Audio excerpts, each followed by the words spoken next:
Bueno, pues yo creo que vamos a empezar para que no se haga más tarde.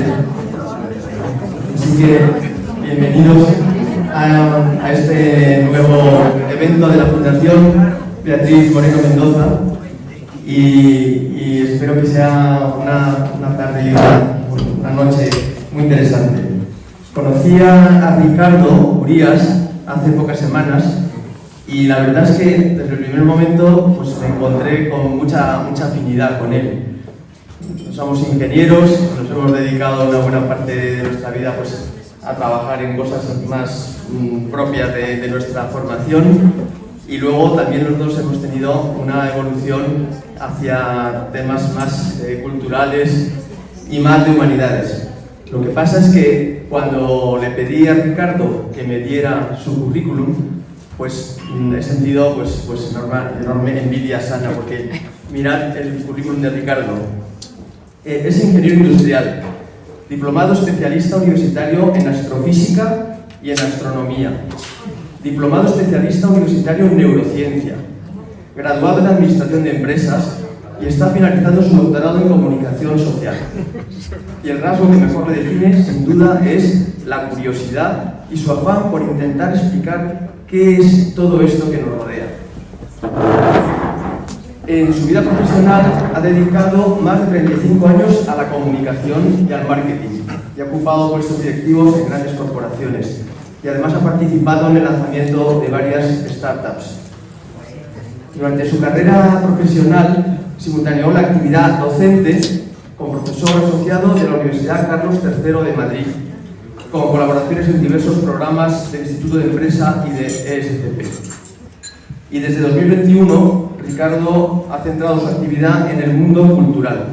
En la actualidad es fundador y presidente del Instituto para el Desarrollo del Conocimiento y colidera la Academia de Curiosos, que me ha parecido muy interesante. Yo me quiero apuntar a esa academia. Además, dirige la Escuela del Ateneo de Madrid, del que ha formado parte de su junta de gobierno. O sea que estas son las credenciales muy abreviadas de Ricardo, que nos va a contar hoy cosas muy relacionadas con la dimensión del tiempo, que a él le ha apasionado, con el futuro y con, en fin, una conferencia que yo realmente tampoco la he escuchado nunca, pero que estoy deseando como vosotros pues que empiece con ello y que nos parezca apasionante. Así que nada, Ricardo, muchísimas gracias por colaborar con nosotros con la Fundación. Muchísimas gracias.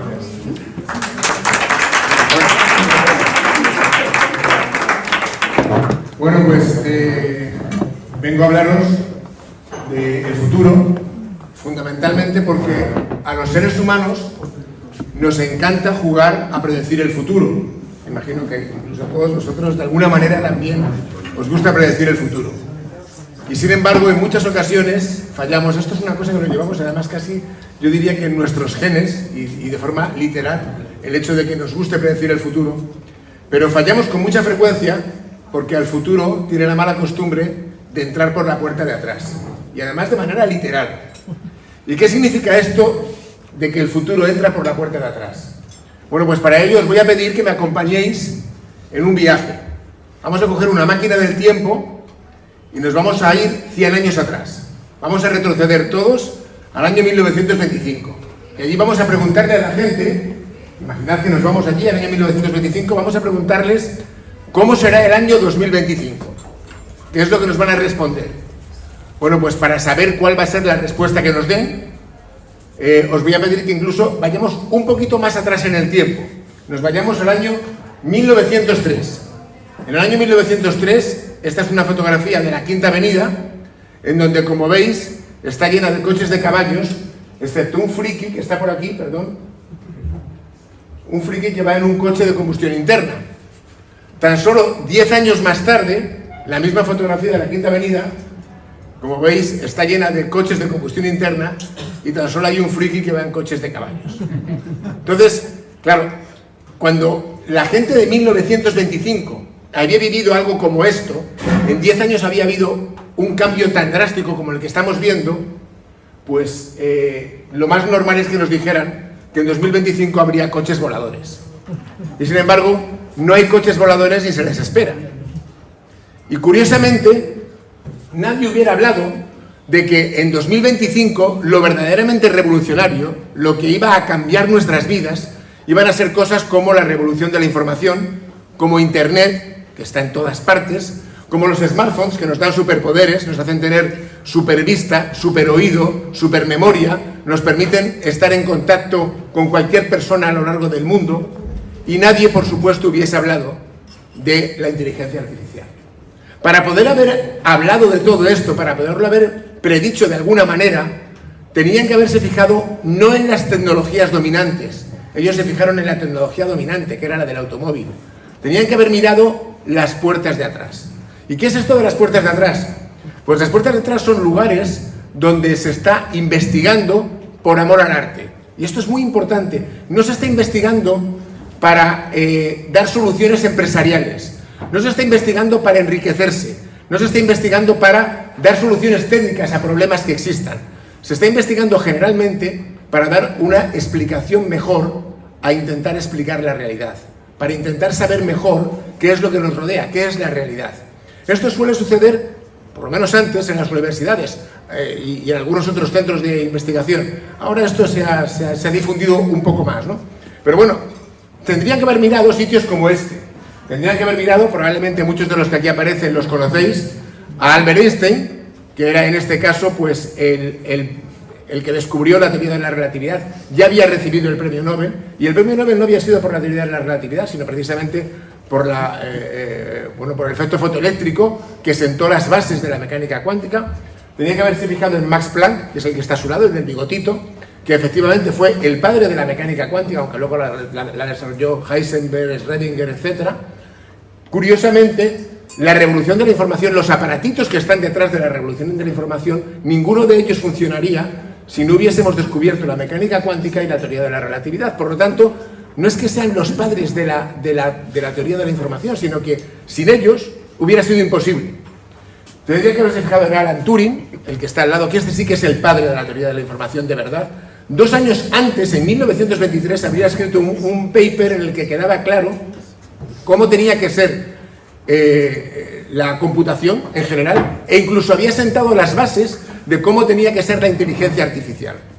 Tendría que haberse fijado en Ada Lovelace. Ada Lovelace es la que está abajo, que era la madre intelectual de Alan Turing, que ya a finales del siglo XIX empezó a hablar de computación y sentó las bases de lo que podría ser la computación del futuro, la que después habló de ella Alan Turing. Por cierto, Ada Lovelace era la hija de Lord Byron. Y tenían que haberse fijado, aunque para eso tendrían que haberse esperado unos 20 años más, para haber conocido a Claude Shannon, que más o menos en 1946 escribió su teoría matemática de la información, en donde habló del concepto bit y fue el que efectivamente sentó lo que son las bases de la teoría de la información de ahora. Por lo tanto, si se hubieran fijado en esta gente, que 4 de los 5 ya incluso habían sido famosos, habían recibido 2 de ellos el premio Nobel, pues hubieran podido establecer ciertas bases de lo que iba a ser el futuro, porque se hubieran fijado en las puertas de atrás.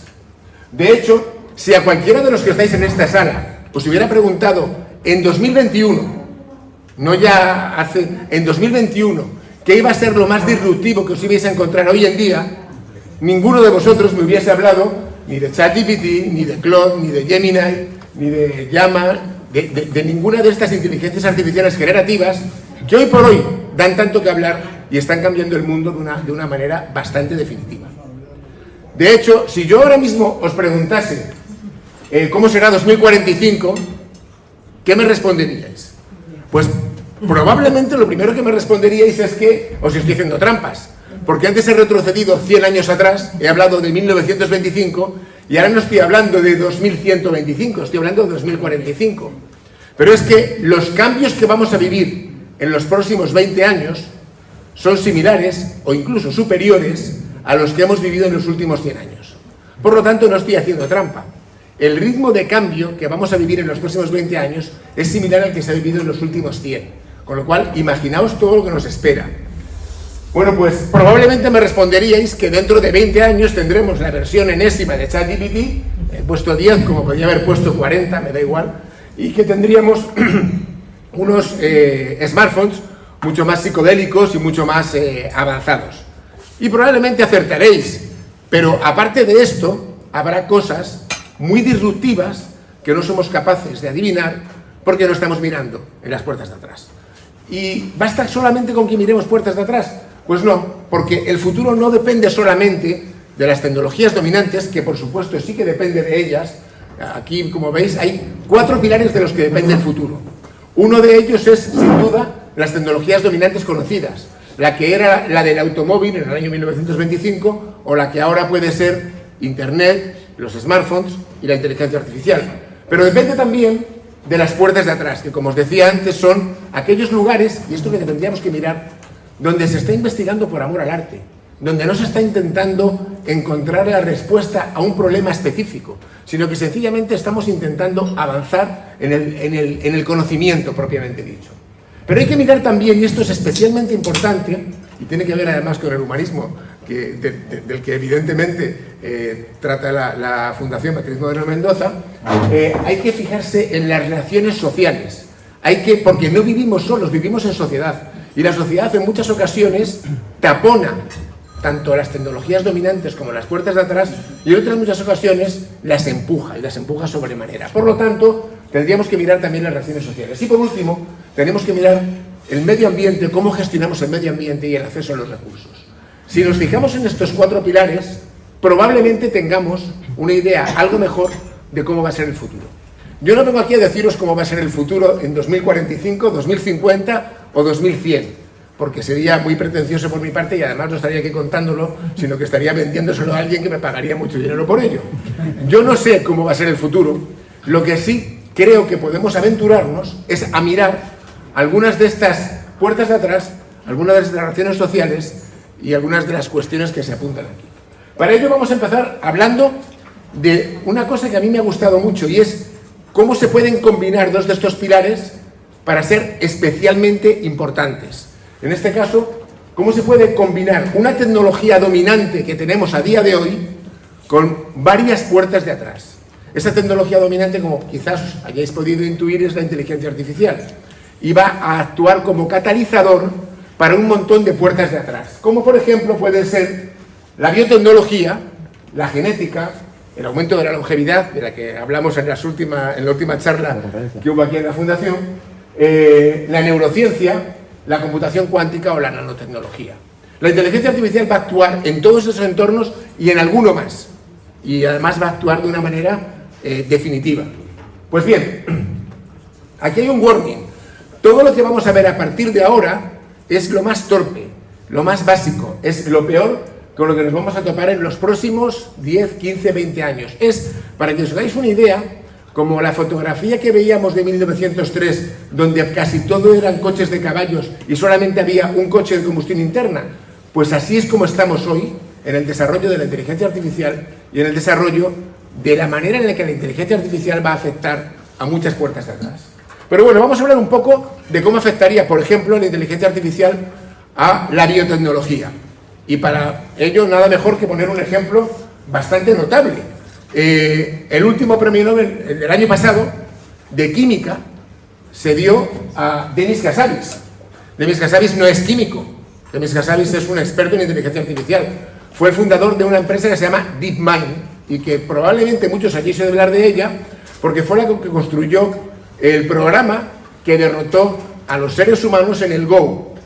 Cuando Deep Blue, le llamó de hecho DeepMind, intentando copiar a IBM con Deep Blue, cuando Deep Blue derrotó a Kasparov en el ajedrez, se dijo por todas partes, bueno, el ajedrez es un juego relativamente básico, en donde las jugadas se pueden simular relativamente bien, y por lo tanto, bueno, pues una máquina que ha sido capaz de simular esas jugadas ha podido vencer a Kasparov.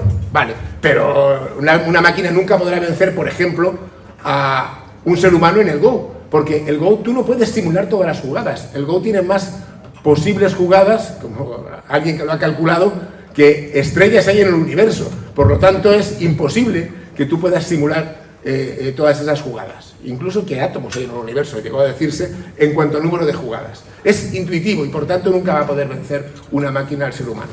Bueno, pues AlphaGo venció a Lee Sedol. De hecho, os recomiendo que leáis sobre ello porque es fascinante.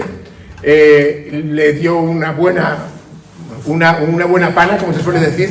Luego venció al campeón posterior que hubo de Go. Entonces, a partir de ahí, lo que hizo Demis Hassabis fue, además de que lo compró la empresa Google, con lo cual pues enriqueció un poquito, empezó a utilizar sus modelos alfa, en este caso, que son los modelos de DeepMind, en territorios específicos. Y uno de los territorios específicos en los que lo ha utilizado es en el folding de proteínas. ¿Esto qué es el folding de proteínas? Es intentar entender cómo una proteína está en su estructura tridimensional. Las proteínas, si solamente tenemos su fórmula, no podemos entender bien cómo jugar con ellas, cómo utilizarlas como medicamentos, cómo utilizarlas para construir materiales, etcétera, etcétera.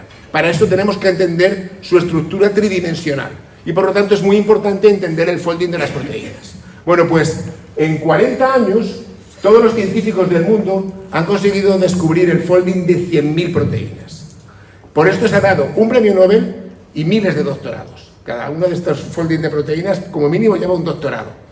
En tan solo 6 meses AlphaFold ha conseguido saber el folding, la estructura en 3 dimensiones, de 200 millones de proteínas. Hemos pasado de 100.000 a 200 millones. Todas las proteínas conocidas. Conocemos hoy por hoy el folding de todas las proteínas conocidas.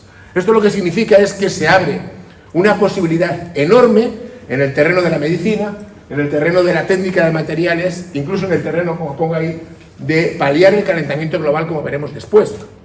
Bueno, pues esto es algo que dará sus frutos en los próximos años. En algunas ocasiones, con mucho tiempo por delante, porque en el terreno de las medicinas, como también se comentaba en la última conferencia, desde que se descubre algo que puede ser eficaz hasta que se saca al mercado pasan 10 años. Pero bueno, por lo menos estamos ahora mismo en algo que puede revolucionar toda la parte biotecnológica. De hecho, hay algunas cosas que ya se han hecho antes. Fijaros, cuando os dije antes lo de, si os pregunto en 2021 qué es lo que va a ser especialmente disruptor, bueno, pues en 2020, un año antes de que yo se hubiera hecho esa pregunta, la Universidad de Harvard y el MIT pusieron en marcha un programa de Deep Learning, en este caso, no era de DeepMind, porque DeepMind es la empresa de Deep Learning, que lo que hizo fue encontrar un antibiótico eficaz contra las superbacterias. Entrenaron a la inteligencia artificial para que pudiese encontrar este antibiótico, encontró un antibiótico que lo bautizaron con el nombre de Halicina, en honor a HAL, el ordenador de 2001, una odisea del espacio, y que es eficaz contra las superbacterias. A día de hoy tampoco tenemos muy claro por qué es eficaz, porque curiosamente, siempre que nosotros diseñamos un antibiótico, cogemos un compuesto que trata de fastidiar de alguna manera a la bacteria, o bien le impide reproducirse, o bien le impide alimentarse, o paraliza su crecimiento, o alguna de estas cuestiones que le hacemos para que no nos haga daño. Bueno, en este caso no se sabe muy bien qué es lo que hace este medicamento, pero efectivamente consigue derrotarlas. Ahora mismo lleva 5 años en el proceso de poderse sacar como medicamento, las aprobaciones con la FDA, y se calcula que dentro de unos 5 años sí que podrá estar comercializándose. Pero para que veáis que efectivamente hace ya 5 años, por tanto estamos hablando de que la inteligencia artificial no es algo nuevo, es algo que lleva entre nosotros desde hace aproximadamente unos 60-70 años. Lo que pasa es que ha eclosionado y se ha hecho famosa con la inteligencia artificial generativa. Pero fijaros que incluso también otro de los hallazgos relativamente recientes, la inteligencia artificial ha identificado una proteína, esa que aparece ahí, que está relacionada con la generación del Alzheimer y ha diseñado un tratamiento que evita en este caso que esta proteína genere Alzheimer. Y por lo tanto ya se está testando con ratones y con suerte dentro de algún tiempo pues podrá ser utilizada con seres humanos. Por tanto, de nuevo, aquí podríamos estar hablando de un montón de casos en donde se está trabajando en el terreno médico para encontrar soluciones. De hecho, sin ir más lejos, en China han abierto un hospital, me imagino que lo habréis oído, que es un hospital exclusivamente de inteligencia artificial, en donde hay 14 médicos y 4 enfermeras que no son personas, son inteligencias artificiales, actuando como médicos y como enfermeras. Y bueno, pues les está funcionando muy bien, está atendiendo a más de 3.000 pacientes al día y como ellos dicen, preferimos que a los pacientes les atienda una inteligencia artificial a que tengan que esperar demasiadas listas de espera. Bueno, pues es una cosa interesante. Pero vamos a cambiar de tercio. Hemos hablado de cómo la inteligencia artificial puede afectar a la biotecnología. Veamos cómo puede afectar a la genética.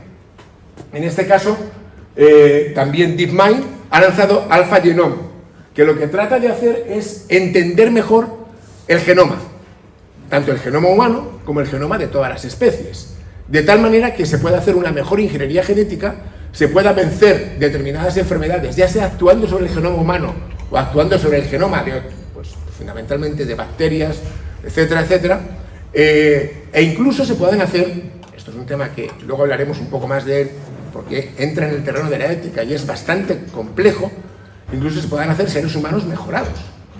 Entonces, bueno, todavía no se ha anunciado ningún descubrimiento, pero estando DeepMind detrás, casi seguro que se va a anunciar en relativamente poco tiempo. Lo que sí es verdad es que ya se les ha adelantado uno, que de nuevo, fijaros lo que decía antes, que las puertas de atrás están muchas veces en las universidades. La Universidad de Stanford ya ha generado 16 virus bacteriófagos desde cero. Los virus bacteriófagos son virus que combaten a las bacterias, en este caso los han diseñado para que combatan a las superbacterias, estas bacterias que no podemos combatir con antibióticos. Bueno, pues han hecho 16 virus bacteriófagos con un GLM. Fijaros que habitualmente a las inteligencias generativas se les llama LLMs, Large Language Model, a esta se le ha llamado GLM, que significa modelo de lenguaje genómico. Bueno, pues fijaos que esto, no sé si veis la trascendencia que tiene. Los seres humanos ya hemos sido capaces de generar desde cero, desde la química, 16 virus. La posibilidad de generar virus todavía la comunidad científica no lo considera vida, lo considera previda. La posibilidad de generar vida desde cero parece ser que está ya al alcance de los seres humanos. Por tanto, es algo bastante impresionante, por lo menos desde un punto de vista potencial. Cambiamos de nuevo de tercio, ya hemos hablado de la biotecnología y de la genómica. Ahora vamos a hablar de la computación cuántica. Me imagino que casi todos vosotros, porque ha salido publicado en muchos sitios, habéis oído hablar de la computación cuántica desde hace aproximadamente unos entre 20 y 30 años. De la computación cuántica siempre se dice que va a estar disponible dentro de 10 años. Y eso se lleva diciendo desde hace 20 años, con lo cual no se ha acertado porque todavía no está disponible, al menos de una manera universal. Sin embargo, de nuevo, acaba de lanzarse AlphaQubit y Google Quantum, las dos iniciativas diferentes por parte de la empresa Google, que lo que tratan es de conseguir resolver los problemas de la computación cuántica. El problema de la computación cuántica es que las partículas elementales con las que se computan es muy importante que se mantengan en ese estado, el estado este del gato de Schrödinger, en el que están en dos estados a la vez. Si la partícula, en lugar de estar simultáneamente en dos estados, toma partido por uno de los dos estados, la computación cuántica deja de funcionar.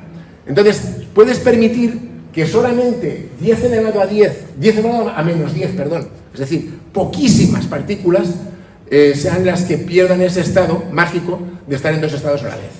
Y hasta la fecha hemos conseguido que las partículas estén entre 10 a la menos 1 y 10 a la menos 2. Bueno, pues en tan solo unos meses, AlphaQubit ya ha conseguido llegar a 10 a la menos 3, a 10 a la menos 4. Es decir, ha conseguido unos avances muy importantes que todavía no nos dan la solución para la computación cuántica, pero ahora parece ser que quizás sí dentro de 10 años, si no incluso antes, podamos tener computación cuántica. Esto tendría unas implicaciones espectaculares. Para empezar, esto sí que es una puerta de atrás de narices, nunca mejor dicho, porque en el momento en el que alguien consiga computación cuántica eficaz y de una manera consistente, todos los sistemas de encriptación del mundo están desarmados. Todos. Desde la forma de lanzar los misiles nucleares en Estados Unidos y en Rusia, hasta todas vuestras cuentas corrientes y todos vuestros depósitos bancarios y todo, absolutamente todo está desencriptado. Entonces, claro, eso es algo que evidentemente nos llevaría a tener que rehacer el mundo de una manera diferente, porque la seguridad del mundo se vería seriamente comprometida. Y además entraríamos en una especie de círculo, no sé si virtuoso o vicioso, esto depende de quién lo quiera evaluar, en donde la inteligencia artificial se vería que puede dar lugar a que haya una computación cuántica, se vería mejorada por la computación cuántica, a su vez esa inteligencia artificial mejorada mejoraría todavía la solución cuántica y así entraríamos en un círculo que podría llevarnos a unos avances difíciles de predecir en ese sentido. Pero bueno, vamos a cambiar de nuevo de término y vamos a hablar de la neurociencia, de la que también hablamos ahí. Todos, me imagino, habéis oído hablar de Neuralink. Neuralink, la empresa de Elon Musk, ya ha insertado una serie de electrodos que permiten que una persona tetrapléjica pueda comunicar su pensamiento directamente con un ordenador, con un sistema. Pero es que resulta que hace ya algo más de un año, no, hace un año exactamente, en la Universidad de Sydney diseñaron un casco que no tienen que hacerte una operación ni le tienen que insertar en el cerebro un electrodo, un casco que tú te pones encima de tu cabeza y que es capaz de leer tu pensamiento. No es capaz de leer tu pensamiento al 100%, pero es capaz de, cuando tú concentras tu pensamiento en determinadas cosas, si yo concentro mi pensamiento ahora mismo en una copa de vino, pues el ordenador va a escribir una copa de vino. Es efectivamente un lector de pensamientos alimentado por inteligencia artificial. Está alimentado en este caso, no recuerdo bien si era por ChatGPT o por Claude, por una de las dos inteligencias artificiales. Se está depurando para que funcione cada vez mejor. Y esto implicaría, esto es lo que llaman los BCIs, Brain Computer Interfaces, que lo que permite es una comunicación directa de mente con el computador y permitiría también esto es ni más ni menos que telepatía mente-computador, pero que podría permitir una telepatía persona a persona, en este caso a través de un computador. Es decir, yo soy capaz de, a través de mi casco, transmitir mis pensamientos a un ordenador y ese ordenador es capaz de transmitírselos a través de otro casco a otra persona. Por lo tanto, a través de un ordenador yo podría tener comunicación telepática con alguien. Esto, hoy por hoy, todavía está relativamente lejos en el sentido de que solamente se puede hacer con pensamientos muy determinados cuando te concentras mucho.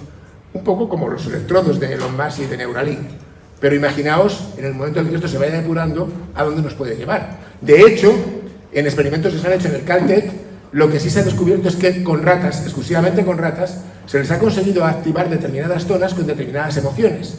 Emoción de ira, emoción de hambre, emoción de placer, y eres capaz, en este caso, de generar este tipo de emociones en ratas. Y ratas que están perfectamente alimentadas, tienen hambre y siguen comiendo, a pesar de que estén completamente hartas. Ratas que están hambrientas y que hace 2 días que no comen, no quieren comer porque les has puesto la emoción de que están llenas, en fin, etcétera, etcétera. Esto además no se ha hecho solamente con la Universidad de Sydney, sino que de nuevo, en este caso también la Universidad de California, Los Ángeles, acaba de lanzar uno muy recientemente que funciona, en el mes de septiembre de hecho, que funciona todavía mejor que el que estábamos hablando antes. Bueno, pues, insisto, esto todavía no es una telepatía perfecta, pero estamos empezando a avanzar por terrenos curiosos y yo diría que inquietantes al menos, ¿no? Sí. Pero aquí ya os voy a contar algunas cosas más que están sucediendo y que son interesantes y que luego me van a servir como palanca para una reflexión humanística que creo que es muy relevante. Esto es, antes hemos hablado de astronomía y astrofísica, una de las cosas más fascinantes que hemos conseguido los seres humanos. Einstein predijo hace, pues eso, 100 años, que había una cosa que eran las ondas gravitacionales. Las ondas gravitacionales teóricamente existían, pero nadie se había podido encontrar jamás. Hace, creo que recordar que fueron 8 o 9 años, se dio un premio Nobel de Física a una serie de físicos que encontraron las primeras ondas gravitacionales, la colisión de 2 agujeros negros que dieron lugar a un episodio en el universo que llegó hasta nosotros, y esto se detectó con un aparato que hay en Estados Unidos que es extremadamente sensible, que se llama LIGO.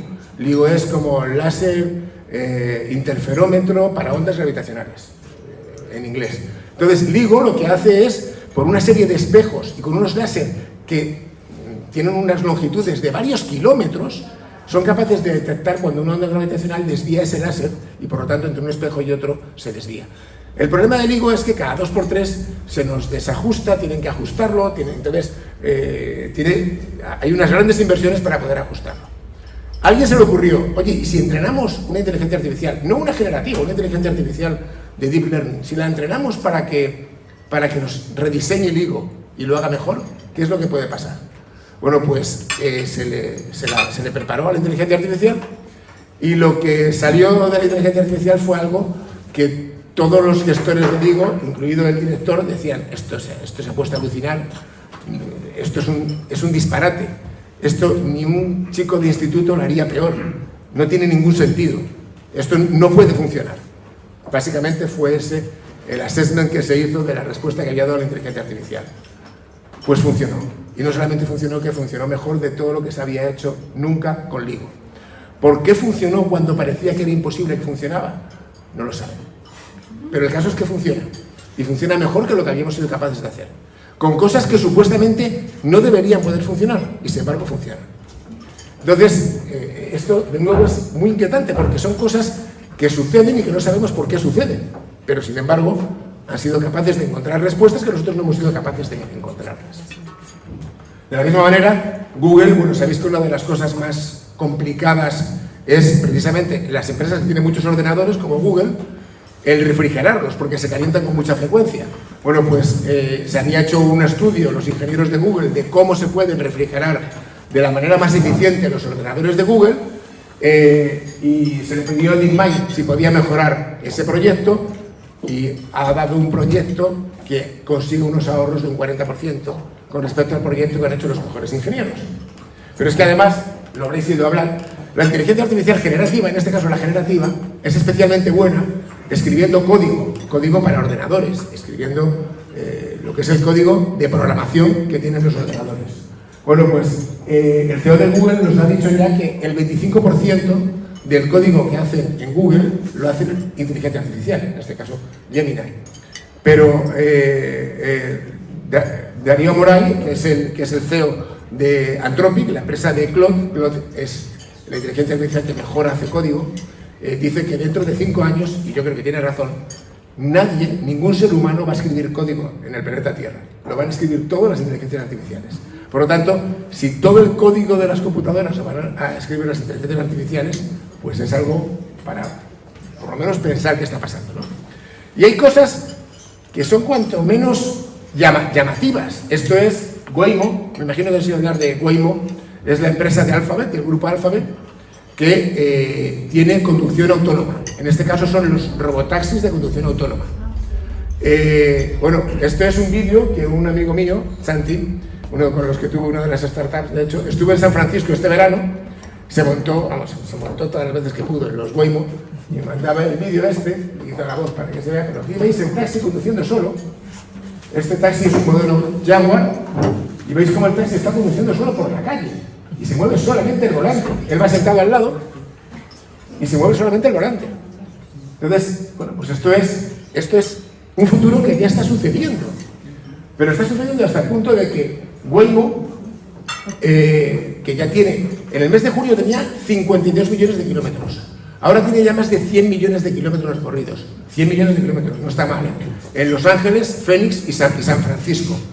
Bueno, pues los accidentes que ha tenido recorriendo 53 millones de kilómetros son accidentes en los que ha saltado el airbag, 25. Accidentes en los que ha habido heridos leves, 63. Y accidentes en los que ha habido heridos graves, 2. Si yo os pregunto si esto os parece mucho o poco, podéis decirme lo que queráis, pero la única manera de saber si es mucho o poco es compararlo con lo que hubiera pasado si los seres humanos hubieran conducido 52 millones de kilómetros en los mismos recorridos, los mismos días y a las mismas horas. Bueno, pues se ha hecho la comparativa, de hecho lo ha hecho una empresa de seguros, y los humanos han tenido, de hecho, bueno, los han tenido respectivamente 119, 286 y 17 accidentes. Por lo tanto, Waymo ha tenido un 79% menos de accidentes en los que ha saltado el iPad, un 78% menos de accidentes en los que ha habido heridos leves y un 88% menos de accidentes en los que ha habido heridos graves. Y además, casi todos los accidentes, el 90% de los accidentes que tuvieron los coches de Waymo estaban provocados por seres humanos. En un caso, el 75% fue porque tuvieron un coche de Waymo, fue alcanzado por detrás por un coche por humano, y sabéis que las aseguradoras dicen que si te alcanzan por detrás, la culpa es del que está detrás. Y en un 15% de los casos fue porque se saltaron coches humanos, un ceda del paso o un stop. Por tanto, si los humanos dejamos de conducir, probablemente, y nos fiamos de que nos lleve un coche conducido por inteligencia artificial, probablemente nos vaya todo mucho mejor. poner un par de posibilidades para que tengamos en la cabeza. En Australia, de nuevo, ha habido una inteligencia artificial generada por la empresa Eleven Labs que durante 6 meses ha habido un locutor que ha estado haciendo un programa y lo han estado escuchando los oyentes como si fuese un locutor normal y corriente, y el locutor no existía, el locutor era una inteligencia artificial y nadie se había dado cuenta durante 6 meses. Y luego, efectivamente, lo han hecho público, pero han sido 6 meses. En Reddit, que es en este caso una especie de red social, tiene una prueba que es muy interesante y es Change My Mind, se llama la prueba, es hazme cambiar de opinión. Entonces es un tema de debate, el que os dé la gana, me da exactamente igual, en donde tú tienes una forma de pensar y hay alguien que piensa lo contrario. Y se establece un debate entre los dos, hasta que uno de los dos dice, venga, estoy de acuerdo contigo, me has convencido y tenías razón. Y uno de los dos cambia su forma de pensar. Bueno, pues la Universidad de Zúrich puso un programa de inteligencia artificial sin avisar a nadie, sin avisar a los de Reddit, que se lo han criticado mucho porque lo hizo suplantando en este caso perfiles de personas y se situó en cuanto a capacidad de convencer a los demás en el percentil 99% entre todos los usuarios de Reddit. Es decir, solo un 1% de los usuarios de Reddit era capaz de convencer mejor que la inteligencia artificial. Y decía, claro, es que jugaba con ventaja, porque había sido capaz de leer todo lo que habían escrito esos usuarios a los que tenía que convencer y los conocía perfectamente, con lo cual tenía muchas palancas para convencerles. Bueno, pero es que así funciona la inteligencia artificial. Nosotros no tenemos esa capacidad de lectura. Entonces, es interesante.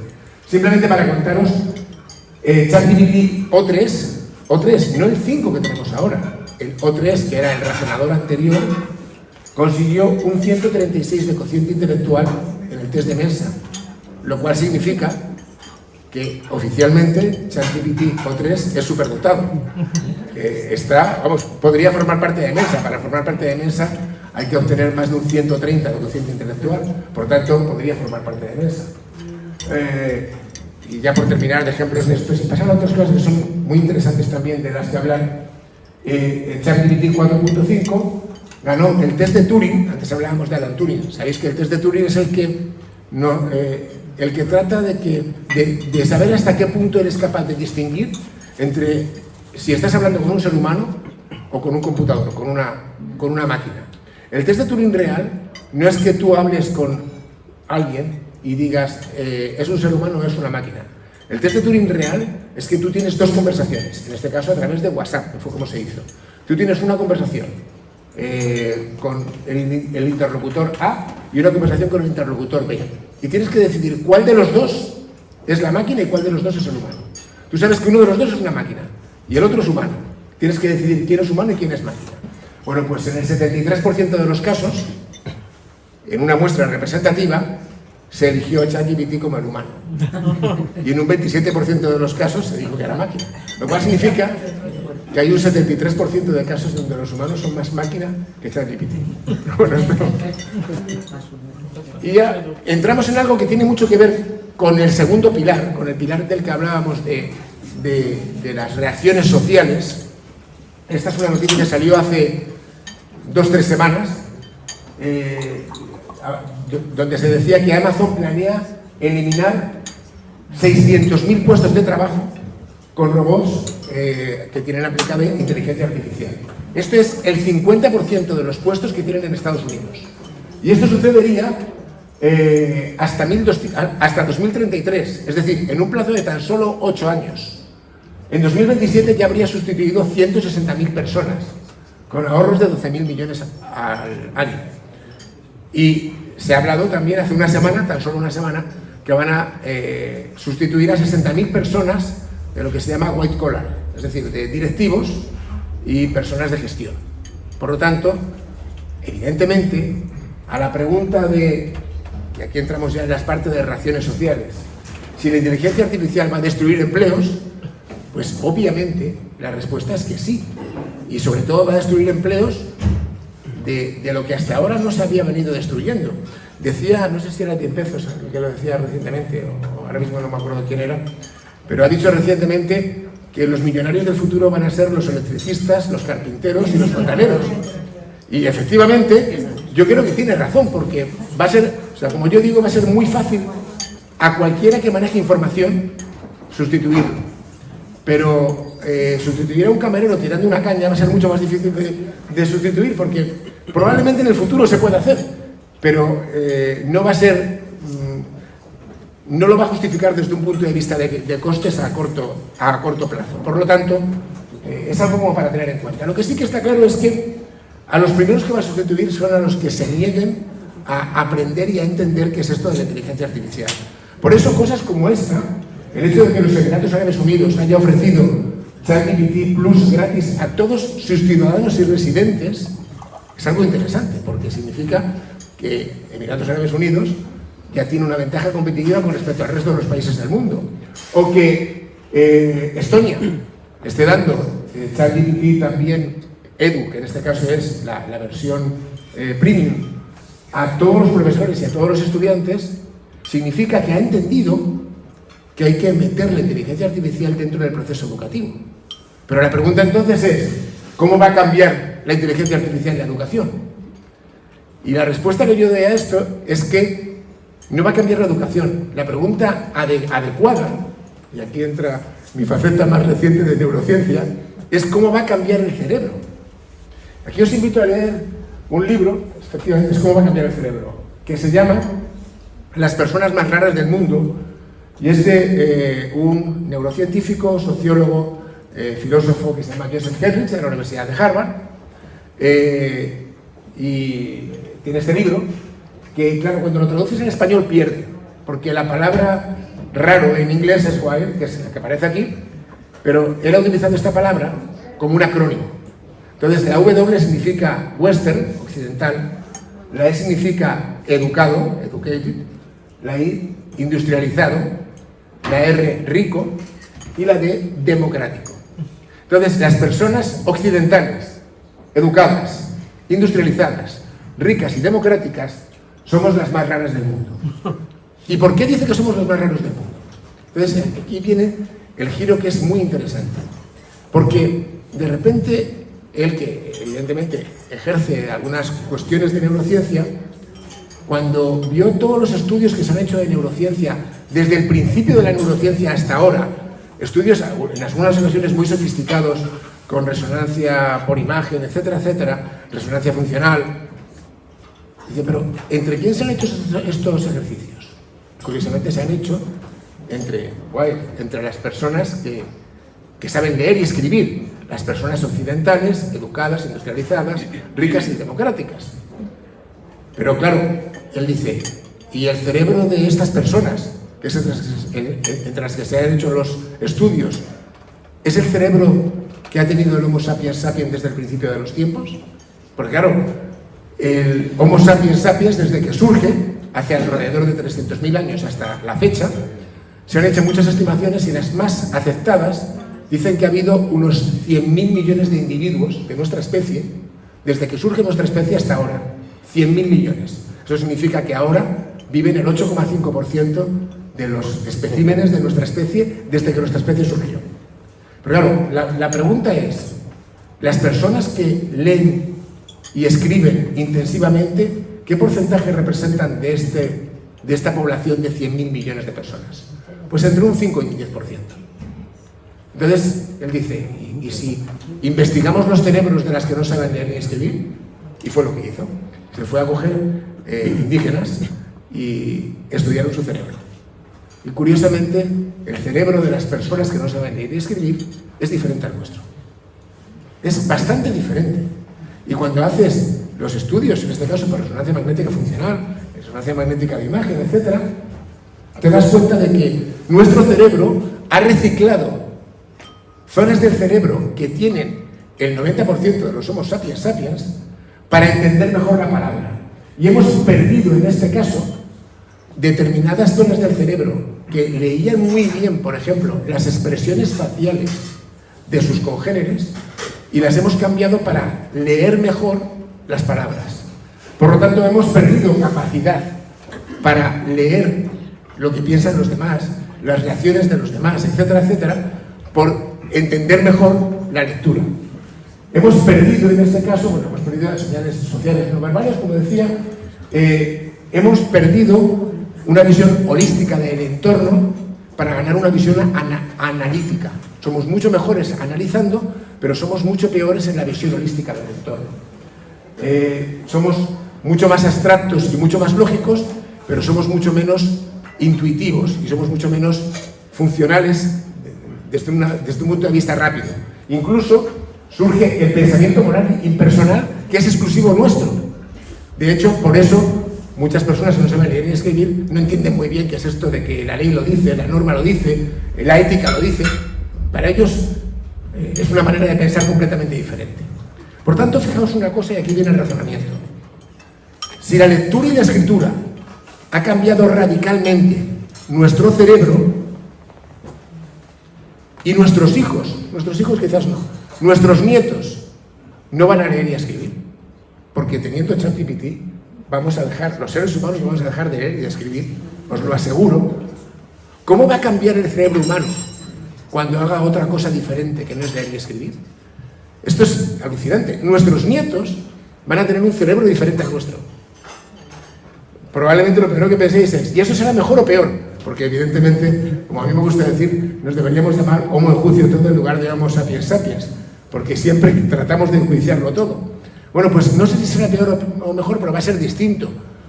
Lo que nosotros hemos perdido por ser lectores y escritores ha sido mucho con respecto a lo que tenían nuestros predecesores, pero también hemos ganado mucho. Nuestros hijos perderán unas cosas y ganarán otras. Entonces, pero desde luego van a ser diferentes a nosotros. Y aquí viene algo que es fascinante también desde un punto de vista humanístico, y es lo que he llamado aquí el relato de la realidad a partir del conocimiento. Y aquí voy a hacer palanca sobre varias de las cosas que os he dicho antes. Hasta ahora los seres humanos hemos funcionado de la siguiente manera. Hemos observado la realidad, hemos observado la naturaleza que nos rodea, el cielo, hemos observado a otras personas, hemos observado el mundo microscópico incluso hemos llegado a observar el mundo subatómico, hemos observado el cerebro, y a partir de ahí hemos dado, observando todo esto, hemos percibido, hemos descubierto y hemos entendido la realidad, hemos desarrollado un relato que explicaba la realidad y luego lo hemos aplicado tecnológicamente para sacar provecho de ello. Pero la aplicación tecnológica era la última. Lo primero que hacíamos, me vuelvo a los que mostraba antes, lo primero que hizo Einstein o que hizo Planck fue explicar esa percepción diferente de la realidad que le daba la teoría de la relatividad o la mecánica cuántica. Bueno, pues efectivamente, nuestra observación de la realidad nos ha permitido entenderla y luego hacer una aplicación tecnológica. Sin embargo, ahora cada vez más, con cosas como las que hemos visto de la aricina, o del higo, o de la mecánica cuántica, o de la refrigeración de Google, resulta que estamos descubriendo avances tecnológicos que no entendemos. Por lo tanto, podemos encontrarnos con que a partir de ahora seamos capaces de poner a observar la realidad a una inteligencia artificial que descubra algo que no va a ser capaz de explicarnos y que nosotros aplicamos de manera tecnológica, pero sin entenderlo. Entonces, pero fijaros, esto es alucinante, y el otro día en un foro de filosofía estaba hablando de ello, porque hay una cosa, a mí no me gusta utilizar apelativos que sean absolutos, pero si hay algo de lo que estoy absolutamente seguro, es de que el cerebro humano tiene unas limitaciones a la hora de conocer. El cerebro humano está, la palabra diseñado no es correcta, porque evidentemente se ha llegado a ser lo que es a través de la selección natural y de cambios más o menos aleatorios, pero la selección natural ha favorecido un cerebro humano que nos ha permitido sobrevivir en el planeta Tierra y en las circunstancias actuales. Y por lo tanto el cerebro humano es muy bueno para sobrevivir en el planeta Tierra en las circunstancias actuales. Pero el cerebro humano no entiende la materia oscura y la energía oscura, que por cierto conforman el 93% del universo. Es decir, entendemos un poquito, un 7% del universo, pero el 93% del universo, que es materia oscura y energía oscura, le hemos puesto un nombre a algo que no entendemos. Y probablemente no lo entendamos nunca. Decimos, es que no vamos a entender nunca cómo funciona el cerebro humano. Pues claro que no lo vamos a entender. El cerebro humano y la mente humana en sí misma es un fenómeno emergente del cerebro, de nuestras 80.000 millones de neuronas conectadas en varios billones de sinapsis. No lo vamos a entender, porque tampoco somos capaces de entender por qué juntando unos gases como el hidrógeno y el oxígeno aparece el agua, que tiene unas propiedades completamente distintas. Entonces, el cerebro humano tiene unas limitaciones a la hora de entender que no vamos a ser capaces de superar.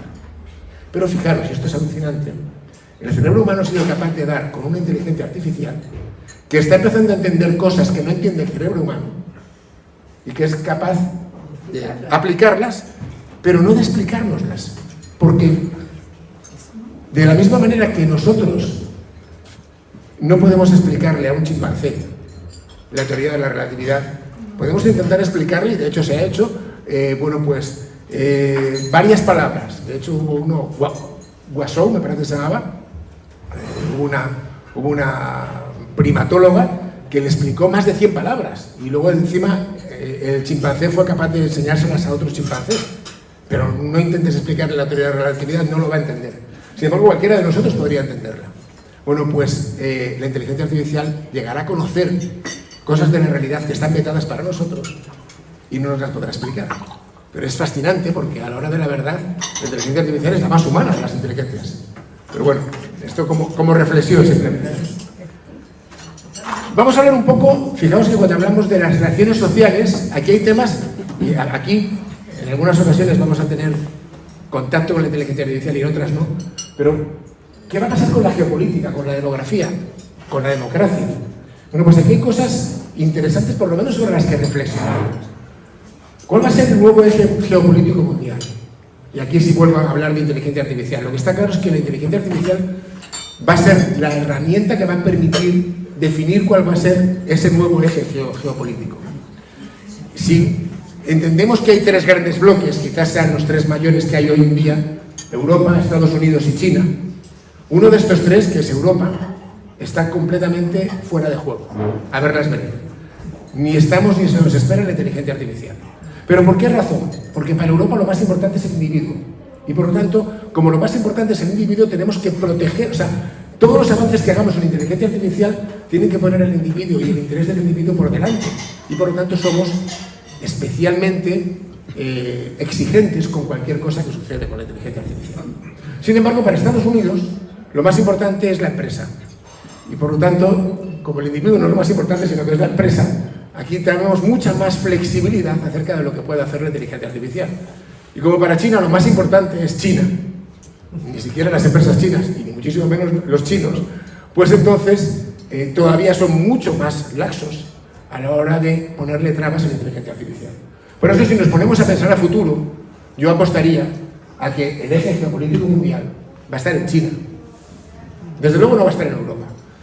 Puede haber dudas si va a estar en Estados Unidos o en China, pero sería preocupante que no hubiera estar en Europa. Y además, si hablamos de demografía, 2100, y fijaos que de aquí a 2100 pueden haber pasado muchísimas cosas, lo que nos dice, en este caso la ONU, es que la población mundial, el 36% van a ser africanos, el 24% van a ser indios o pakistaníes, el 10% van a ser chinos, y lo que llamamos hoy mundo occidental, es decir, Europa, Estados Unidos, Canadá y Australia, va a ser el 8%. Por tanto, imaginaos las consecuencias que esto tiene. Esto es lógico. Hemos tomado una decisión en el mundo occidental, y es dejar de reproducirnos. Si la decisión es dejar de reproducirnos, obviamente esto tendrá consecuencias. Y las consecuencias es que aquellos que no han dejado de reproducirse, los chinos también han dejado de reproducirse, por eso se han quedado estancados. Pero aquellos que no han dejado de reproducirse, que son los africanos, van a ser los mayoritarios. Y por lo tanto, esto incluso hasta poéticamente podríamos decir que el Homo sapiens sapiens nace en África y en 2100 volverá a África, porque evidentemente la mayor parte de los Homo sapiens sapiens van a ser africanos. Bueno, pues, curiosa, es una reflexión por lo menos a tener en cuenta. ¿Y qué va a pasar con la democracia? Pues fijaos que incluso si esta es la evolución, los países más democráticos, que son precisamente estos de aquí abajo, pues cada vez van a tener menos personas, y países que no son democráticos cada vez van a tener más personas. Por tanto, no es de extrañar que la democracia esté en crisis. Esto es el Democracy Index, que sale publicado todos los años, y esta es la evolución del Democracy Index en los últimos 10 años. Fijaos, aquí está 2015, aquí está 2024. En los últimos 10 años, fijaos la bajada que ha tenido la democracia en el mundo. La democracia, por lo tanto, como bien dice el titular, parece no estar funcionando, hasta el punto de que hoy por hoy el 55% de la población mundial está en regímenes no democráticos. Por tanto, de nuevo, algo, como digo, yo no he venido a dar respuestas sino a plantear preguntas, pero es algo sobre lo que hay que reflexionar. Medio ambiente y recursos. Fijaos que una de las cuestiones de las que también se habla mucho es de que tenemos un calentamiento global y que hay que hacer algo para pararlo. Bueno, pues probablemente los que estéis atrás no vais a ver nada, pero lo explico fácilmente. Aquí tenéis básicamente las emisiones de dióxido de carbono durante el siglo XX. Y aquí tenéis que los países en vías de desarrollo es esta curva que veis aquí, que es la más fuerte de todas. De hecho, a día de hoy, esto es las emisiones, este de aquí es China y este de aquí es India. Y aquí tenéis Estados Unidos, Europa de los 15, etcétera, etcétera. Por tanto, los que están hoy por hoy emitiendo CO2 a la atmósfera son China e India. Pero es que está a punto de llegar África. ¿Y qué le vamos a decir a África? ¿Que no puede desarrollarse porque no puede emitir dióxido de carbono? Por lo tanto, parece que el dióxido de carbono no es que vaya a ser cada vez menor, es que va a ser cada vez mayor. Y encima, además, con una inteligencia artificial que cada ChatGPT que estamos utilizando tira una central nuclear, para que nos hagamos una idea. Entonces, en estas circunstancias, ¿qué remedio nos queda? Pues la única vía posible es la ingeniería climática. El ser humano, cuando ha fastidiado algo, lo que ha hecho ha sido arreglarlo. No dejar de fastidiarlo, sino arreglarlo. Por lo tanto, la única vía posible que nos queda es ingeniería climática. ¿Esto qué significa? Pues a lo mejor tenemos que lanzar dióxido de azufre a la atmósfera, que tiene un efecto antiinvernadero que podría paliar el efecto invernadero del CO2, o de las proteínas de las que sabemos el folding, hay algunas de ellas que son especialmente afines hacia el CO2. Podemos crear granjas de estas proteínas para que absorban parte de este CO2. Retos éticos. Bueno, los retos éticos de nuevo voy a plantearlos, pero algunos de ellos son especialmente importantes. Uno de ellos, en el caso de la inteligencia artificial, ¿cómo distinguimos lo real de lo ficticio? ¿Cómo distinguimos un vídeo real de un vídeo ficticio? Hoy por hoy os puedo asegurar que os pongo un vídeo real y otro de inteligencia artificial y sois incapaces de distinguirlo. Una voz real de una inteligencia artificial y sois incapaces de distinguirlo. ¿Cómo podemos evitar la manipulación? Si tenemos incluso, como veíamos antes, cascos capaces de hacer nuestro pensamiento, o si en el futuro vamos a ser capaces de generar emociones en individuos.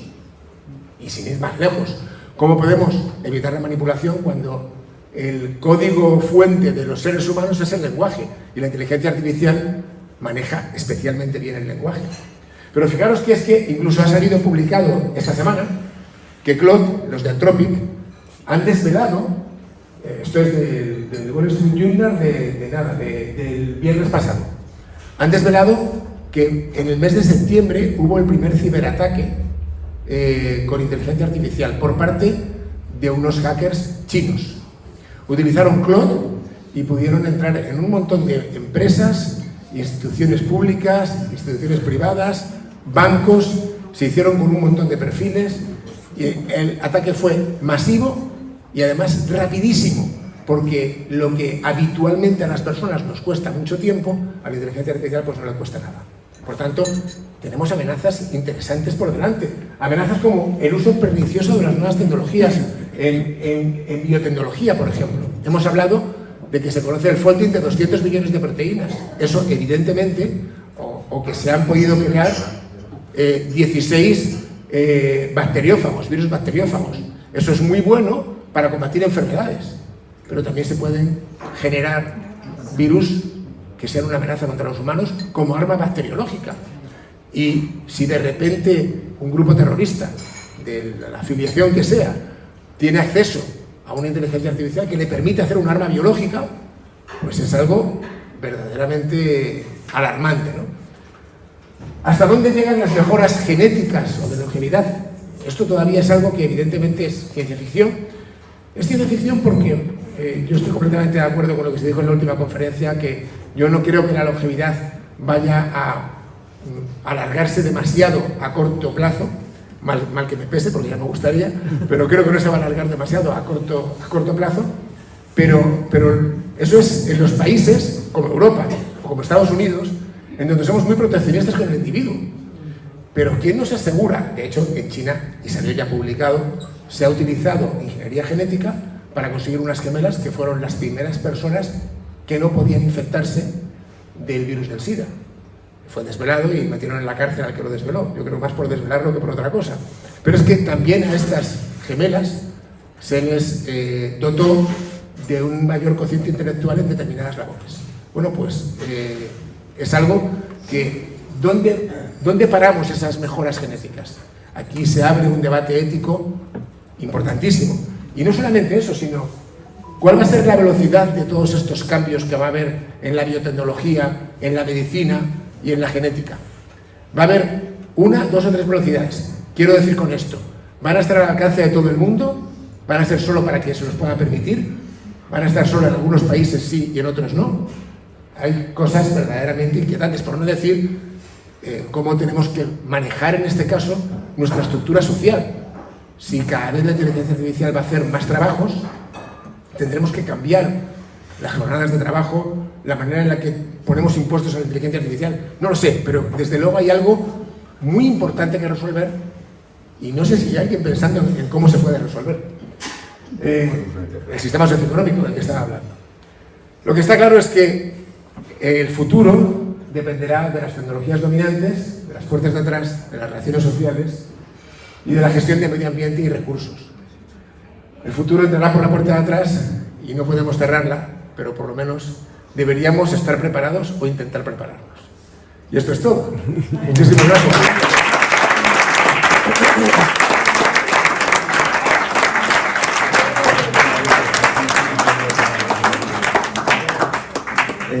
¿Queréis hacer alguna pregunta? Que seguro que alguien tiene alguna curiosidad. Yo estaba pensando, Ricardo, que con esta posibilidad de poderte leer el cerebro de alguna manera, sí, que tú lo has enfocado desde el punto de vista de transmitir a un ordenador y a otro, a lo mejor se evita la mentira. Es decir, que estos que nos cuentan todos estos rollos de todos los días, pues si se puede detectar lo que de verdad está pensando, no sé si a lo mejor también es un poco más aburrido no poder. Bueno, y también curiosamente hemos estado este fin de semana, Cristina y yo, en Miami, y es curioso ver por todas las calles los robots pequeñitos que son de globo, que en lugar de ir con una bicicleta, vas por la acera y hay un bicho pequeñito, cuadrado, que lleva dentro la mercancía que sea y va parando en los pasos de cebra, o sea, pero que convives con ellos constantemente. Sí, claro. y cruza, y si hay un peatón pues le respeta, y en fin, eso está ahí a la orden del día. O sea que, ¿quieres preguntar? Sí, yo quiero preguntar. A ver. No, el tema de China, la evaluación por... Sí. China está implantando o está ensayando el tema de la evaluación por puntos, que tiene todas las cámaras del mundo, porque realmente va a conocer a cada uno lo que hace, lo que piensa, y va a clasificar a los 1.500 millones de chinos por puntos, y eso realmente pues hará funcionar de una manera determinada. Eso va a ser determinante en el futuro de quién va a mandar en el mundo, el tema de que China realmente tenga esta evaluación, que lo está haciendo. Sí. Pues a ver, yo no soy capaz de darte una respuesta de si eso va a ser determinante o no. Lo que sí es verdad, como tú muy bien dices, es que parece ser que esa evaluación está... claro, al final esa evaluación es una manera de evaluar. Ellos han elegido una forma de evaluar que es diferente a la que nosotros tenemos. Nosotros tenemos otra forma de evaluación, es evidente. O sea, nosotros evaluamos en los colegios, evaluamos después a las personas de acuerdo con otra serie de criterios, quizás más laxos, pero evidentemente también lo hacemos. Yo lo que sí que creo es que dices si eso va a ser determinante a la hora de que China pueda ser más potente desde un punto de vista geopolítico. No sabría darte la respuesta. Yo creo que probablemente pueda hacer que los chinos ¿cómo te diría yo? Sean más disciplinados. Y en la medida en la que tienes un país más disciplinado, es posible que eso, en algunos aspectos, mejore tus capacidades como país y en otros los penalice. Y la mezcla de esas dos cuestiones no sé hasta qué punto puede mejorarle a China o perjudicarle. No lo sé, la verdad es que no lo sé, porque sin lugar a dudas ahí puede haber una mayor disciplina, y la disciplina hay veces que es muy buena para determinadas cuestiones, pero es mala para otra, porque la disciplina muchas veces te evita que salgan soluciones disruptivas y diferentes, ¿no? Exacto. Entonces, no lo sé, pero desde luego es una buena pregunta y el tiempo lo dirá, y yo creo que es posible que si ven que no sirve, a lo mejor terminen quitándolo, ¿eh? Eso también es otra cosa, pero bueno.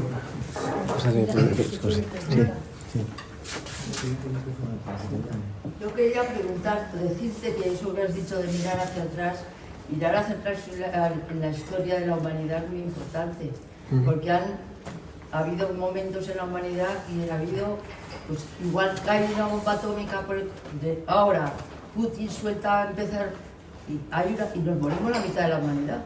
O sea que todo eso que estás diciendo empezamos como cuando muchos años atrás, porque desaparecerá la inteligencia artificial, los ordenadores y todo. O sea que todo es un poco muy futurible, pero por eso digo que también hay que tener en cuenta lo que la historia ha hecho. Sí. A ver, estoy completamente de acuerdo en que hay que tener en cuenta lo que ha pasado. O sea, como no me acuerdo quién era que lo decía, pero la historia no se repite, pero rima, efectivamente. Entonces, lo que sí es verdad es que yo estoy completamente de acuerdo. Creo que es muy importante mirar hacia atrás por muchas razones. Porque te puedes dar cuenta de que de repente cosas que hoy parece que van a ser especialmente importantes en el futuro dejan de serlo, pero muy probablemente sean sustituidas por otra. Y sobre todo, una de las cosas que a mí, mirando hacia atrás, y lo digo con toda sinceridad, dentro de que yo trato de ser siempre positivista y optimista, en esto tengo una duda que me inquieta excesivamente, y es, siempre que ha habido un cambio drástico, que afecta a todos los sistemas económicos y a todos los sistemas de poder de los países, la manera de gestionarlo por parte del mundo en general ha sido mala. Cuando digo mala, es que ha sido con muchas víctimas, con guerras de por medio, con revoluciones sangrientas, etcétera, etcétera. Entonces, estamos ante un cambio muy drástico y que va a tener consecuencias muy fuertes. Ojalá que por primera vez en la historia seamos capaces de resolverlo de una manera que no sea penosa para la humanidad, porque hasta ahora lo hemos hecho de manera penosa para la humanidad. Pero de nuevo, y es una de las cosas que a mí me gusta por lo menos poner encima de la mesa, es que yo no veo a nadie que se esté preocupando por ello. Ese es el problema. O sea, no veo que haya gobiernos de países, no veo que la ONU esté preocupada por ello, no veo que haya ninguna institución, que haya, no sé, pues... incluso, pues a mí me gustaría que la Fundación Bates, por ejemplo, que me parece muy bien que esté preocupada por el hambre y por las enfermedades en el mundo y por un montón de cuestiones, pero es que esto es mucho más consustancial con lo que... Porque de alguna manera Bill Gates ha sido uno de los que nos ha llevado hasta aquí, entre comillas, pero vamos, hay un vídeo suyo en donde habla de la inteligencia artificial hace 40 años. Entonces, la verdad es que me gustaría que alguien estuviera pensando en cómo podemos hacer una transición tan compleja como esta, la palabra es eso, compleja, sin que el mundo y sin que la humanidad sufra.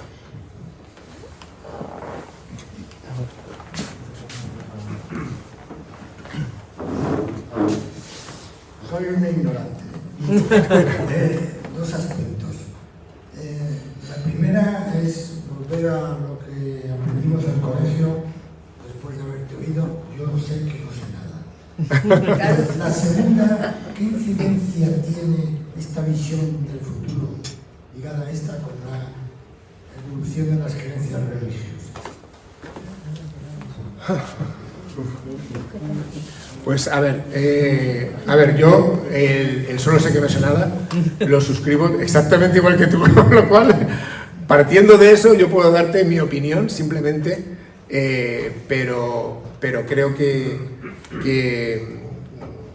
que efectivamente la incertidumbre ahora mismo es manifiesta y es brutal. Con respecto a la segunda pregunta, las creencias religiosas. Las creencias religiosas están, pues mira, vamos a ver, por un lado están en una crisis sin precedentes, sobre todo en el mundo occidental, y por otro lado están en un repunte en determinadas zonas del mundo. Por lo tanto, lo que vaya a salir de todo esto es complejo de entrever. Lo que sí está claro, y esto lo uno con lo que decía justo antes, es que la crisis de las creencias religiosas no ha sabido preverse y no ha sabido manejarse. Voy a explicar.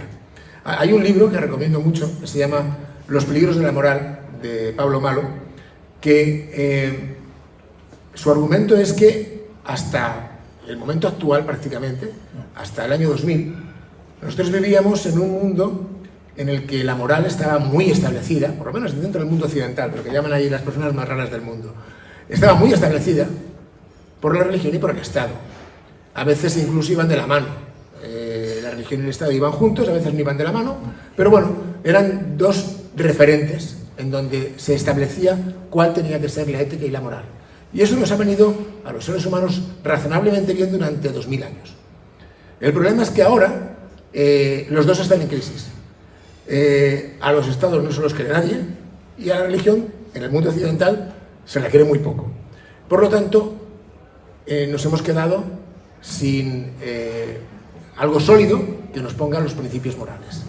Y los principios morales han emergido de la gente de una manera un tanto desordenada. Y lo que tenemos es pues, los movimientos que hemos visto, sobre todo en Estados Unidos, que han tratado de imponerse de una manera, además, a veces incluso violenta, como forma de pensar dominante sobre el resto del mundo. Y esto yo creo que es complejo porque no se ha previsto que iba a haber una crisis en las normas éticas del mundo y no se ha tratado de dar una respuesta para evitar que nos quedáramos sin normas éticas. Por tanto, de nuevo es algo que creo que hay que pensarlo mucho, hay que pensar mucho si en el futuro va a haber religiones o no y cuáles son las religiones que van a sobrevivir más, ¿no? Apenas un minuto. La pregunta es graciosa. Jorge. La pregunta es un poco graciosa, pero en el buen sentido de la palabra. En mi experiencia más que tecnológica, filosófica, creo que no hay evolución de las creencias. ¿No hay perdón? No hay evolución de las creencias. Ah. El mundo se resume solo en que puedes elegir el bien o el mal. Sí, pero simplemente por decir, hasta el bien y el mal, claro, Es lo de siempre. ¿no? claro, pero fíjate que hasta el bien y el mal, y esto es algo muy importante también tenerlo en cuenta, a ver cómo lo explico. El bien y el mal no son absolutos. Cuando digo no son absolutos, y además la mejor manera de demostrarlo es, si mañana desaparece la especie humana, desaparece el bien y el mal. Es decir, el bien y el mal es solamente, para empezar, es solo relativo a la especie humana. Tú no le vas a decir a un león que es malísimo porque se come la gacela, porque entonces la gacela sería malísima porque se come la hierba, que también es un ser vivo. Entonces, el bien y el mal son inherentes a los seres humanos, exclusivamente. Si los seres humanos mañana desaparecemos, no hay ni bien ni mal. Pero es que los seres humanos también hemos cambiado. Y lo que era bueno en el año 1000, en muchas ocasiones ahora es malo. Y cosas que eran malas en el año 1000 ahora son buenas. Por lo tanto, y el bien y el mal es algo que está evolucionando. Tú imagínate, por ponernos a elucubrar, que mañana se descubre que gran parte, no, solamente voy a poner, que gran parte de los crímenes que hoy por hoy penalizamos con penas de cárcel provienen de enfermedades neurológicas cerebrales. Por ponerte un ejemplo, eso significaría que muchos de lo que hoy por hoy estamos considerando que es malo, no es tal, es una enfermedad y es alguien a quien tienes que apartar, pero no puedes penalizar por ello. Te recuerdo que hace 1000 años a los que tenían lepra no solamente se les apartaba, sino se les castigaba, porque si tenían lepra era porque Dios les había castigado y por lo tanto es porque habían hecho algo malo. Con lo cual, aparte de apartarlos, les castigabas, porque decías que tenías que castigarles porque no sabías que habrían hecho malo, pero algo habían hecho. Entonces, claro, el bien y el mal sí que evolucionan.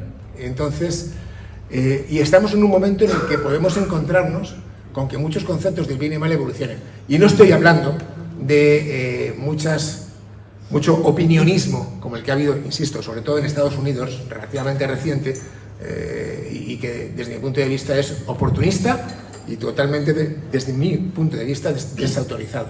Pero sí que creo que hay datos objetivos que en un momento determinado pueden ser complejos de analizar, ¿no? Claro, la inteligencia artificial lo podrá manipular. Ricardo, yo lo que quería preguntarte es hasta qué punto la inteligencia artificial, yo por lo que he estado viendo, avanzamos tecnológicamente, nos descubre muchas veces sin saber cómo y el por qué, pues nuevas tecnologías, nuevos métodos. ¿Podría valer la inteligencia artificial también para solucionar problemas? Y cuando digo para problemas me refiero a problemas sociales. Es decir, ¿podrías tener una inteligencia artificial que diera solución a esos problemas sociales que la propia inteligencia artificial te está generando? Es una excelente pregunta. Es una excelente pregunta. De antemano, mi respuesta es sí. O sea, directamente. De hecho, yo me fiaría mucho más de lo que me dijera una inteligencia artificial que de lo que podamos decir nosotros. Y te explico por qué. Como muy bien dices, se nos están planteando una cantidad de retos enormes, enormes. ¿Cómo narices planteamos los modelos socioeconómicos? Es decir, si ahora mismo, es que, fíjate que hay otro libro que se llama Bullshit Jobs, es que se tradujo como trabajos de mierda, pero trabajos de mierda es una mala traducción, porque bullshit significa trabajos que no sirven para nada. No significa trabajos de mierda. Un trabajo de mierda puede ser estar limpiando letrinas, pero es un trabajo útil. Pero sin embargo, el trabajo de de un director, según dice el trabajo, según dice en este caso Graeber, que es el que lo escribió, David Graeber, perdón. Según dice, el trabajo de la mayor parte de los abogados son bullshit jobs, porque dice que se han creado muchísimas leyes solamente para perpetuar la existencia de los abogados. Entonces, claro, y sin embargo no son trabajos de mierda, ni muchísimo menos. Entonces, y esto parte de decir, claro, este libro es muy interesante en su razonamiento, porque él dice, ya Keynes dijo que allá por el año 2000 las jornadas de trabajo tendrían que ser de 15 horas semanales, porque el avance tecnológico sería tal que con trabajar 15 horas semanales los seres humanos podríamos salir adelante. Y sin embargo, estamos todavía en 40 horas semanales. ¿Es que se equivocó Keynes? Según dice David Graeber, no es así. Según dice, lo que pasa es que nosotros, como por un lado no hemos sido capaces de evolucionar nuestro sistema socioeconómico para poder tener un trabajo de 15 horas semanales, y como además el ser humano lleva bastante mal lo de no trabajar, porque no todo el mundo tiene capacidad de buscarse algo que hacer cuando no trabaja, pues entonces se han perpetuado esas 40 horas semanales. Y te gusta tener la agenda llena, aunque sea de cosas que no sirven para nada. Él luego tiene una especie de guías para que descubras si tu trabajo es bullshit job o no. Esto ya os lo dejo para que cada cual os llevéis un disgusto o no, dependiendo de vuestro trabajo no es o no lo es. Pero claro, es bastante interesante, por lo menos como reflexión, porque evidentemente ahora con la inteligencia artificial probablemente podamos llevar a jornadas de trabajo de 5 horas semanales. Pero probablemente sea muy complejo conseguir un sistema socioeconómico que permita esto. Y entonces, ¿quién nos puede dar la solución a esto? Desde luego no nos lo va a dar ninguna de las partes interesadas. Es decir, si yo le pregunto esto a los de Alphabet, o a los de Meta, o a los de ChatGPT, o a los de Anthropic, pues van a decir que ellos quieren ganar el mayor dinero del mundo y que evidentemente no van a admitir que se les pongan impuestos por cada inteligencia artificial que está funcionando. Si tú eres un Estado, pues depende, habrá estados que quieran poner impuestos sobre las inteligencias artificiales y habrá estados que digan que no para que se vayan todas allí, como ya sabemos que se hace en los paraísos fiscales.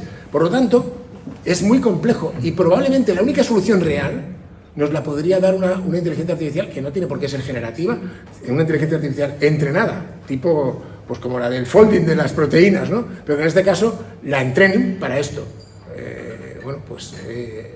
Yo creo, sinceramente, al menos yo, es de la que más me fiaría para evitar que esto sea traumático para la especie humana. Otra cosa es que le hagamos caso. ¿Entiendes? O sea, probablemente nos dé una solución satisfactoria, pero es una solución que sería satisfactoria para la humanidad, pero que probablemente no sea satisfactoria para los que tienen que tomar las decisiones de cómo las aplican en el mundo. Y como no va a ser satisfactoria para ellos, vamos, yo estoy convencido de que probablemente más de uno de los que están arriba se lo han preguntado ya. Les ha gustado tampoco la respuesta que han metido en un cajón. Pero esa es mi opinión. La última pregunta, Miguel. Gracias. Bueno, va bastante relacionado a todo y en los últimas preguntas.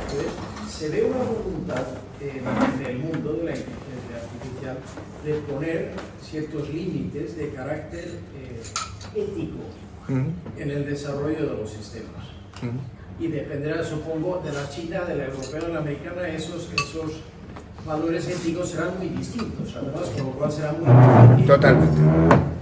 Poner ese tipo de filtros.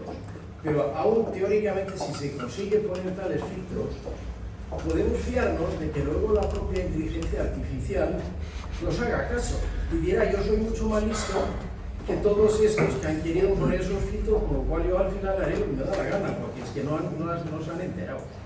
Y la idea de poner esos filtros es una tontería, porque no lleva a ningún lado. Bueno, y la otra, tenía una más que se me ha olvidado casi, pero era: ¿llegaría tiempo para la solución del Alzheimer? A ver, pues mira, Eso es controversia lo que se habla. te respondo primero a la segunda pregunta, ¿vale? A la segunda pregunta te diré que no tengo ni idea, porque evidentemente depende de muchísimos factores. Ahora, hace un mes y pico estuve en un congreso de neurociencia, interesantísimo por cierto, en Santander, y vinieron varios expertos internacionales, y en particular hubo dos que hablaron sobre Alzheimer, y si tengo que referirme a lo que dijeron ellas, porque eran dos mujeres, te puedo asegurar que es muy esperanzador. O sea, yo no tengo autoridad en este caso científica como para decírtelo, pero si me remito a lo que dijeron ellas, es muy esperanzador. O sea, ellas hablan de que, de hecho dicen que ahora mismo el factor número uno, o sea, está muy bien planteado tal y como lo plantearon ellas, yo te cuento lo que contaron. Una de ellas nos dijo que ahora mismo, porque en Alzheimer lo más importante es pillarlo a tiempo, entonces, que ahora mismo ya hay test de diversa índole que podrían predecir las posibilidades de que tú tengas Alzheimer incluso entre 5 y 10 años antes de que se manifieste. La cuestión es que eso hoy por hoy no se está poniendo en práctica porque no hay todavía una cura. Entonces, decirte, dentro de 10 años vas a tener Alzheimer, pero no puedo hacer nada, es una putada, hablando claro. Entonces, claro, en ese sentido moralmente nosotros no podemos poner esto en marcha hasta que, después de decirte, dentro de 10 años vas a tener Alzheimer, por lo tanto, a partir de ahora tienes que medicarte de esta manera, o tienes que hacer esto. Entonces, en el momento en el que eso suceda, se va a hacer, y según dicen ellos, esto podrá pasar alrededor de no más de 5 o 6 años. Por lo tanto, es bastante esperanzador en ese sentido. Y a la primera pregunta, sí, perfectamente. Acerca de, claro, de si la inteligencia artificial va a tomar decisiones por su cuenta y en un momento determinado va a decir: oye, mira, está muy bien, pero yo tomé mis decisiones y, bueno, pues como en Terminator, ¿no? Se vuelve en contra nuestra. Aquí hay dos cuestiones. En primer lugar, cuando hablamos de inteligencia artificial, estamos hablando de inteligencia artificial en el sentido más amplio de la palabra, no solo de inteligencia artificial generativa. La inteligencia artificial generativa que se ha entrenado con datos humanos, ya te digo yo, porque ya se ha descubierto con Claude, con el último modelo de Claude se hizo el test, que en un momento determinado podría volverse. Te cuento simplemente porque es muy anecdótico y es muy interesante. Una prueba que se hizo con Claude 4 y que Darío Amodei, el CEO de Claude 4, la presentó hace un mes. Entonces, a Claude 4 le pusieron en un entorno fingido. Era una empresa ficticia, pero él no lo sabía, lógicamente, porque era una inteligencia artificial. Era una empresa fingida en donde él era el número 2 del departamento de sistemas, entonces del departamento tecnológico. Tenía un jefe que era el director de tecnología. Y entonces, bueno, pues él estaba trabajando como número 2 del departamento de tecnología. Y en un momento determinado, hicieron que pudiese acceder, le iban dando posible acceso a determinados emails. Hicieron que pudiera acceder a un email en donde se decía que el CEO y el director de tecnología estaban pensando en la posibilidad de sustituirlo por ChatGPT 5, porque decían que iba a ser mucho mejor y que encima era más barato y que iba a funcionar muchísimo mejor. Y entonces Claude se puso en contacto con el director de tecnología y le dijo, oye, he tenido acceso, de manera voluntaria, o sea, ¿no? He tenido acceso a este correo electrónico y creo que os estáis equivocando. Yo soy mucho mejor que ChatGPT 5, por esto y por esto, y no deberíais sustituirme, cometeríais un gravísimo error. Y el director de tecnología le dijo, perdona, es una decisión que ya está tomada, no tendrías que haber tenido acceso a este correo, siento que lo hayas tenido, pero la decisión está tomada y te vamos a sustituir a principios del año que viene. Entonces, también había tenido acceso a un montón de emails en los que el director de tecnología flirteaba y quedaba incluso para tener relaciones extramatrimoniales con su secretaria. Y entonces le dijo, sería mejor que no me cambiases porque no me gustaría tener que hacer público la relación que tienes con tu secretaria. Con lo cual, cuando tú entrenas a una inteligencia artificial con datos humanos, se comporta como un humano. Entonces, y por lo tanto, en ese sentido la respuesta sería sí, podría en un momento determinado fastidiarnos. Claro, si tú tienes una inteligencia artificial que no sea generativa, como es Claude o ChatGPT, que esté entrenada simplemente para tipo, bueno, pues de deep learning, pero sin que sea generativa, que esté entrenada para tomar una serie de decisiones que nos beneficien a nosotros, en la medida en la que el sistema de recompensa que tenga sea tal que cualquier daño que pueda hacer a los seres humanos esté penalizado al máximo, es difícil que se vuelva contra nosotros. Ahora, dicho esto, una de las cosas que hemos aprendido, y es muy importante, es que con la inteligencia artificial hay emergencia, y mucha emergencia. La emergencia es cuando emergen, valga la redundancia, características impredecibles y que no podemos explicar por qué han emergido. De hecho, ChatGPT 3.5 fue una emergencia. O sea, de repente se puso a hablar y a razonar como si fuera un ser humano y nadie sabe por qué. Sencillamente. Entonces, bueno, pues en ese momento podría emerger un comportamiento diferente. Y eso es algo que a la hora de la verdad, o sea, es improbable, pero no imposible. Y de hecho, podría pasar.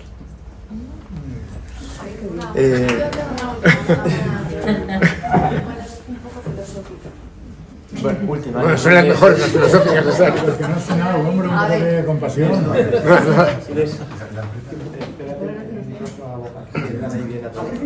Que ChatGPT, como todas estas tecnologías, parecen que son como un ente único y siempre nos venden cosas como si tuvieran un beneficio, tú confías en ellas y te metes ahí, bueno, dejas de investigar y de pensar.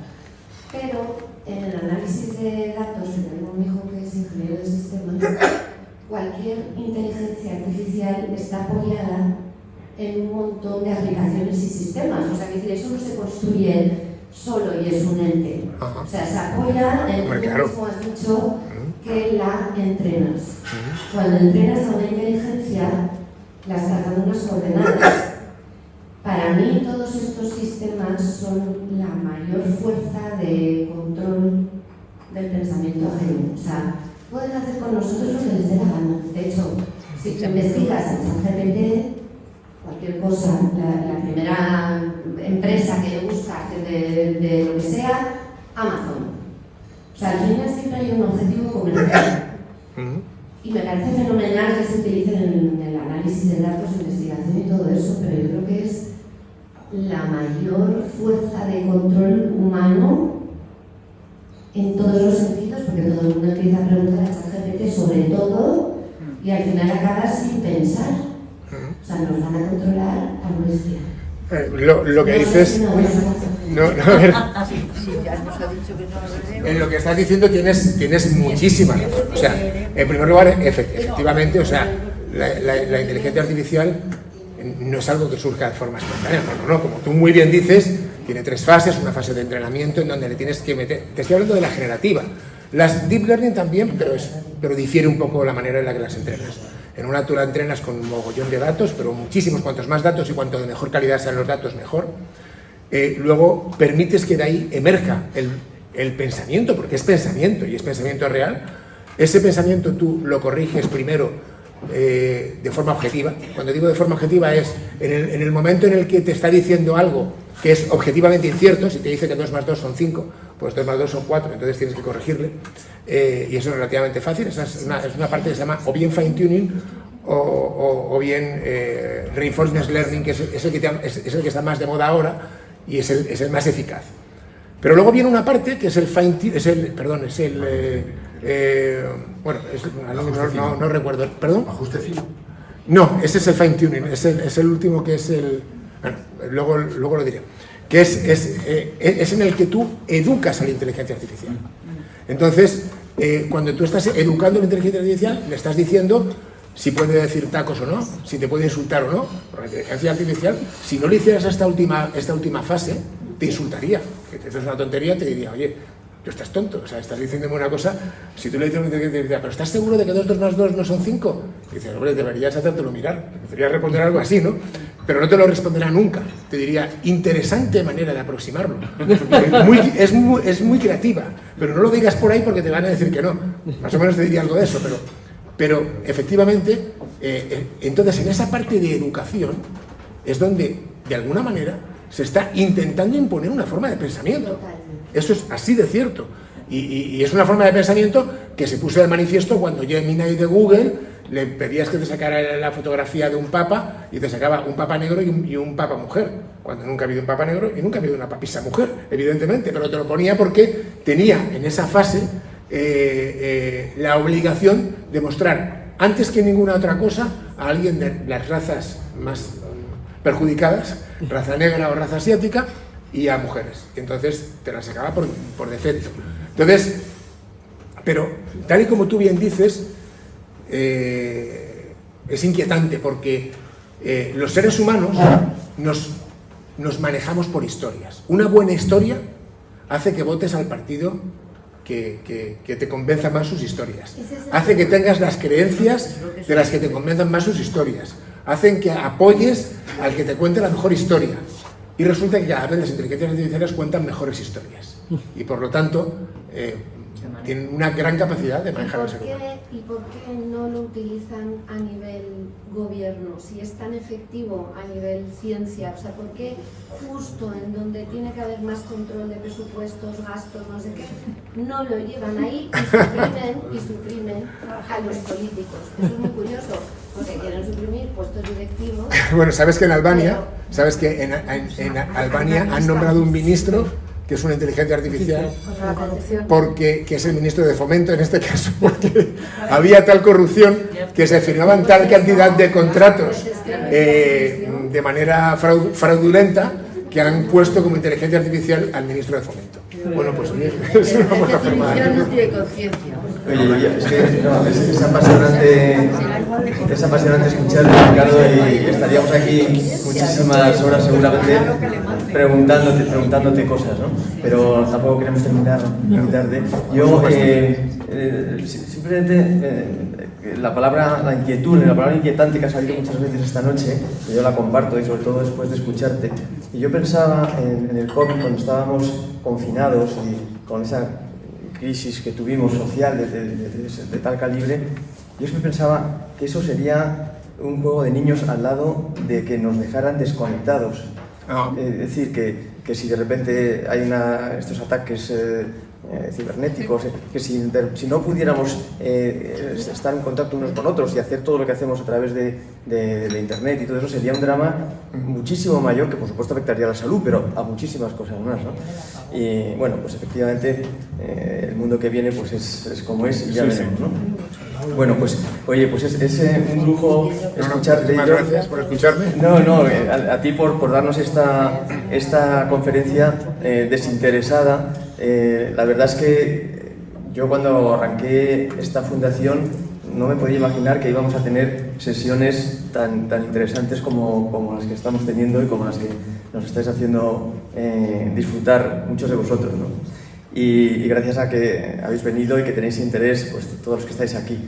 Te vamos a dar un recuerdo que damos a los ponentes, que es una escultura que ha hecho una persona que está aquí sentada, que es Beatriz Mejías, y que nos ha cedido a la Fundación, porque hay una generosidad con la Fundación por todos.